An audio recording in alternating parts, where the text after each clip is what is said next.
Okay, you guys, what is up? The King of Lightning is here today, this morning. I know, early as shit, but whatever, it's okay, it's cool. To do One Piece One Piece chapter 736 review. Now, before I get started, right, because I had an early morning workout and I had to, go to the gym. Frosty.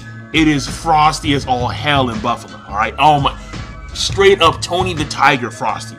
Like, the wind chill makes it feel like it's below zero. And I'm like, dude, yeah, like for the first time in a long time, had to take out the big, huge ass North Face jacket.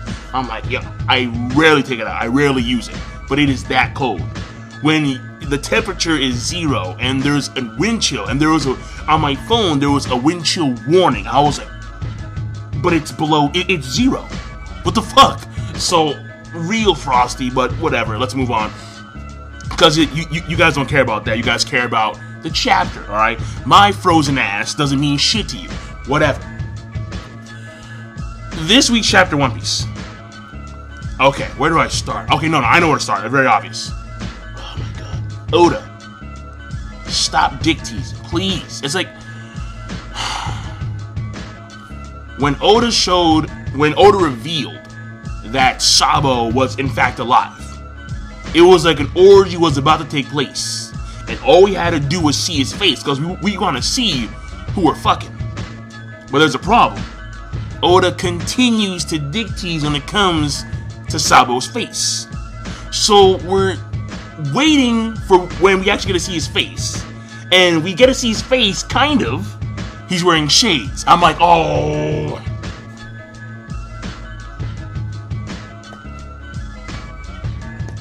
I mean, yo, Oda, we can't get this orgy started without you. Alright? We need you on some Uncle Sam status right now.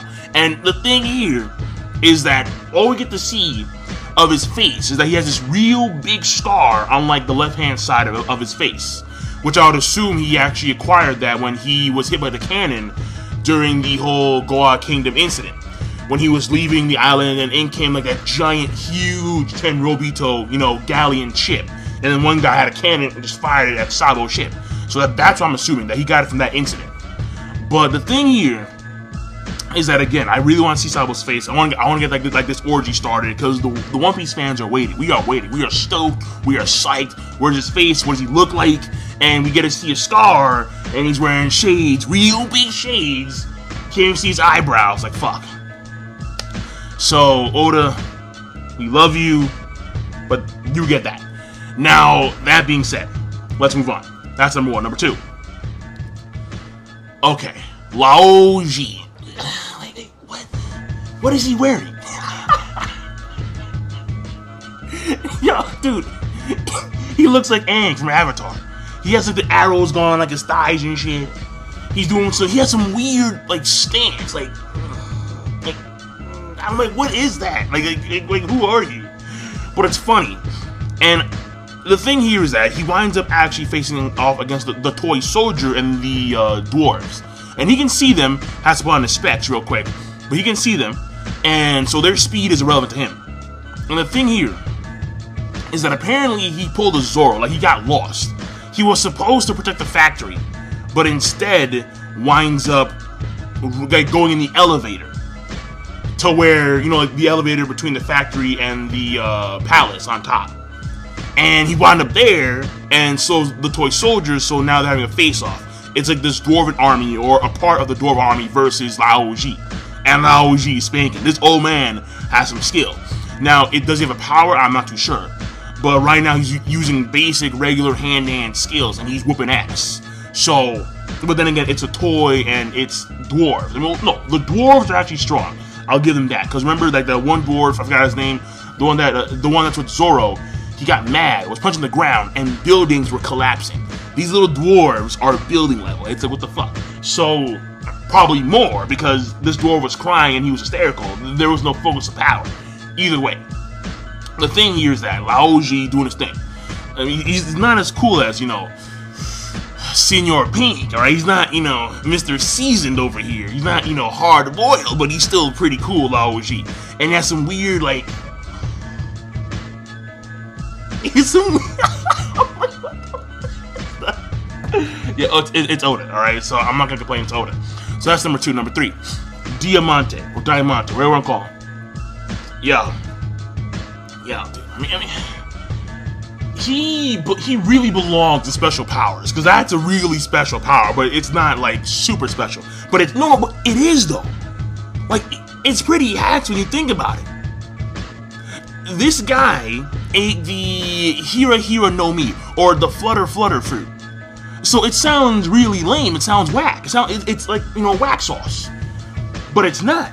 It's the furthest thing from. In fact, this whack sauce is spicy as shit. We're talking about like ghost chili status right now, man. This dude can manipulate all matter that he touches, and he can make it flutter.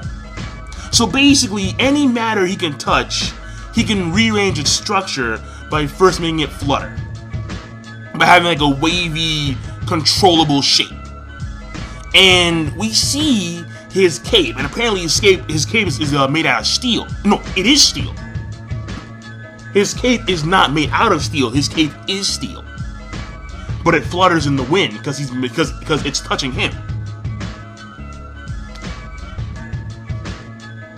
Yo, more. Well, first of all, only Oda, alright? Because this kind of power, like, you just don't see coming. You really don't. So he could just start touching people, and he could. Well, I don't know if it's people directly, if he can manipulate them, but at least when it comes to inanimate objects, like his sword, he was able to actually control the shape of his sword, and he made it into like some weird like bull thing. And I forgot the exact attack he actually did.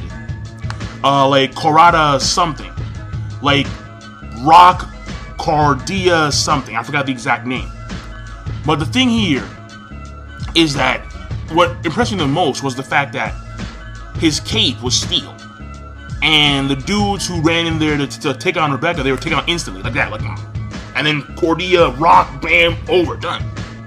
So Diamante, even though he has a special power, he's pretty damn hacks. I mean, well, he's pretty damn powerful hand-to-hand wise. That's very obvious. And I think that his body is like that too, and that's why he has a steel cape. And speaking of his body, like the legs, again, Oda, like I don't. Yo, some of these dudes should not be standing up. Seriously, like, someone do me a real big favor. If you speak Japanese, if you can, send Oda, because I think Oda has like, a Q&A for his SBS like sessions. If you can, ask Ichiro Oda, why do you draw your characters with huge upper bodies and very small, very thin legs? Please. I need Kuma explained. I need Elizabalo explained. Oh, absolutely. Elizabalo makes no fucking sense. Seriously. I need these characters explained. Because their lower bodies are... No, they need muscle. They need muscles. They need thighs. They need quads. They need something that define legs. I'm just saying. But the thing here is that we see the actual main people. We see Bartolomeo. We see Sabo, kind of, sort of. Most of him, but we don't see all of him. We see Rebecca. We see Burgess, and he is in. And Sabo has his eyes on Burgess. Smart. When it comes to the people in this competition, the one I want to see the most is Burgess. Because we know what Diamante's powers are. We see them. So the people coming in there trying to attack Rebecca, that was more of a plot device. It really was. It was a plot device to not only showcase Diamante's abilities, but also to introduce the new fighting fish boss class fighting fish, where apparently like they're hardcore fighting fish. Like they can jump, like get air, serious air. And the thing here is that one of them has the Mare no Mi on top of it, like in a chest. So that's pretty cool. It's a very nice spin on things. But the thing here is that I have my eye on Burgess, because Burgess right now, he probably is the most powerful dude in the ring. Let's be honest here. He is the first division commander of the Blackbeard Pirates. Blackbeard's a Yonko, so you would assume that he's at least like Marco level, and Marco could fuck around with Kizaru. Have a fight with Kizaru. So, and in Burgess' case, he's more like brute physical force, gonna do some wrestling stuff. Yeah, dude. I can't wait. So I got my eye on Burgess. It was Diamante beforehand because Diamante we didn't know what he can do and so on and so forth. But now that we know that now that we know that his powers are to alter matter, like kind of like on some Full Metal Alchemist Eric stuff, where clap his hands and he can change where he wants to. In this case, Diamante, whatever it's touching, becomes flutter, and he can easily like reshape it. So we know what his powers are, and they're pretty hacks, and he has good hand-to-hand combat skills. But when it comes to Burgess, we don't really know like what he can do as of yet. I mean, we've seen him pick up a house and throw it pre-time skip, and he's taken a lot of attacks. I mean, he took a guard punch, and I'm not saying that Garp is like back in the old days, back in his golden years, because back in his golden years, this motherfucker was rocking like continent potency. I'm just saying that Burgess was able to take a guard punch and he was A-okay.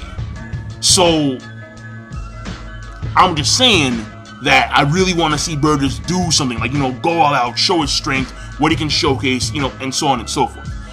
Now, and when it came to Diamante, I think that his body is also like a flutter thing. Like, for example, like, if he didn't have the steel cape on him, he may like be blown by the wind, because he's a flag individual. So, for example, if, hypothetically, if Dragon comes in there, and Dragon's a wind guy, and Dragon goes, and he blows, that sounds kind of weird, but he blows Diamante. Work with me here. He blows Diamante. Diamante may go flying back. Oh, that sounded so weird, but whatever. Let's move on. The last part of the chapter. Pica. Yeah. Oh, yeah. He's a threat. He's a threat. He's a massive threat. This guy, special ops. When it was revealed that this guy was special ops, you're like, fucking special ops. This big dude who actually had like defined legs. One of the few characters in One Piece that actually has like defined legs. When we found out that he was special ops, you're like, this dude, special ops? Fuck out of here, why? Now we find out. This dude, he's coming out like a stone giant, but no. I think he has the merge fruit. I'm throwing it out there. The merge or the blend or the combine fruit. Some pretty scary where he can combine himself with all matter. Like, something like that. Because he's special ops. And we've never seen him up until like now. Like the later chapter, because Luffy ran there, balls to the walls. Luffy, gum, yeah, I'm in. And when you don't see Kinemon, so Kinemon, I'm assuming that Kinemon is actually going to go and find Kanjiro, his boy. And Luffy is with Zoro and Viola. So we know that Fujitora is there too. So we may get to see Zoro versus Fujitora, which would be really freaking cool. I can't listen. Even though I'm a Sanji fanboy, seeing Zoro versus Fujitora would be a very nice battle. And seeing where Zoro lies when it comes to someone like an admiral, right? Maybe he might make Fujitora actually put some effort into at least his swordsmanship. His abilities is a whole new ball game because meteors and gravity and so Zoro has a disadvantage there. But maybe in swordsmanship alone, Zoro can make him try Fujitora. We'll see how that goes. Because it'll give you a good idea as to how far he has to go against guys like Mihawk and even Shiryu. And again, I'm assuming that Shiryu is at least as strong as an admiral, because I believe that he's going to beat Mihawk at the end of the actual, or near the end of the actual story. Or maybe even earlier, like maybe like some part during like the next island, we find out news Mihawk beats, I'm just throwing it out there because I really do believe that Mihawk will lose to Shiryu. Because I just don't like the idea of Zoro having his final opponent be his master Mihawk. It's too cliche. But Shiryu beating Mihawk would be like a real, like, whoa, Shiryu, he's the new number one. So that to me I think is a better choice, but whatever, let's move on here. Let's focus on the chapter. The thing here is that Flamingo now knows that Luffy's in the actual area and he's pissed, or he's seething. So who the fuck is this guy? Because he's watching this shit go down the Coliseum. So who the hell is this punk in the Coliseum? And he's pissed. But the main thing here is that Pica, he's coming in for the first time, special ops. And I forgot who else was a part of the special ops. Let me know, because I forget. Let me know in the comment section down below who was also part of the special ops group. when it comes to Flamingo's army, his pirates, the Don Quixote pirates.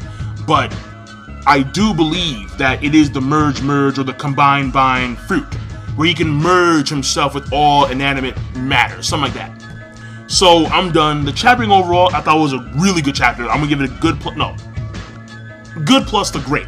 Yeah, we'll live at that. It was a good plus to great chapter because we get to see mainly what is happening on Dressrosa in like most of the areas, and also keep in mind that I believe that Dillinger was sent over to protect the factory.